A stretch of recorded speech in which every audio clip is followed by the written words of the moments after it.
หรืออยู่อย่างน้องหูบอกว่าเดี๋ยวนี้อ้ายกำลังเงียบห่วงหาน้องมาลีน้องอยู่ใสหรืออยู่หนใดมาลี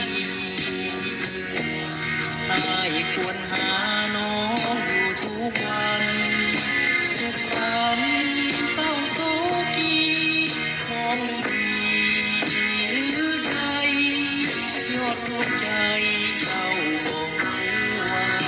ควรหามา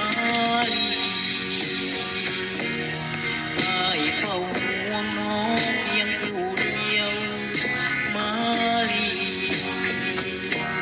อ้ายปรารถนาน้องมาแนบกายยอดรักยอดชีวิตหวนมาลี